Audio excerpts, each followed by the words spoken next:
Janagama MLA అభ్యర్థిగా ఇండిపెండెంట్గా జానకిపురం సర్పంచ్ నవ్య నామినేషన్ను ఎన్నికల అధికారికి ఆమోదించారు. మహిళలు రాజకీయంగా రాణించాలని అన్నారు నవ్య. మహిళలు అణిచివేత గురవుతున్నారని చెప్పారు. అంబేద్కర్ ఇచ్చిన రాజ్యాంగ స్ఫూర్తితో రాజకీయాల్లో రాణించాలని పిలుపునిచ్చారు. అన్ని సమస్యలపై అవగాహన పెంచుకుని సామాజిక సేవలో ముందుండాలని చెప్పారు. స్టేషన్ గన్పూర్ నియోజకవర్గంలో ఉన్న గ్రామ ప్రజలందరికీ కూడా మహిళలకి సమాన హక్కులు ఉండాలి. మహిళలు కూడా బయటకు వచ్చి రాజకీయాలు చేయాలి. ఎక్కడైనా అన్యాయం జరిగితే అన్యాయాన్ని ప్రశ్నించేలాగా ఉండాలి. ఆడపిల్లలు అంటే ఇంటికి వంటింటికి పరిమితం కాకుండా బయటికి వచ్చి కూడా ప్రతిదీ కూడా ప్రజలకి మనము ఏదైనా మంచైనా చెడైనా ఏదైనా కూడా మాట్లాడి బయటికి వచ్చి ప్రజల సేవ చేయాలి అనే ఒక ఆలోచన, ఒక జ్ఞానము ప్రతి ఒక్కరికి కూడా.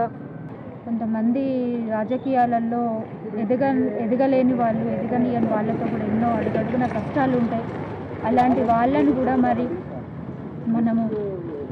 మనకు జ్ఞానం ఉంది, చదువుకున్నాము, రాజ్యాంగంలో అంబేద్కర్ హక్కులు ఉన్నాయి కాబట్టి మనం కూడా ముందుకు పోయి రాజకీయాలు చేయాలి. అందరం సమానమే అనే ఒక భావన కలిగి ఉండాలి. ఎవరికి కూడా మనము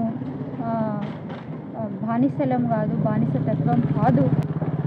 మనము కూడా 100% ప్రజలందరం కూడా రాజకీయం చేయాలి అనే ఒక భావనతో నేను నామినేషన్ వేసిన.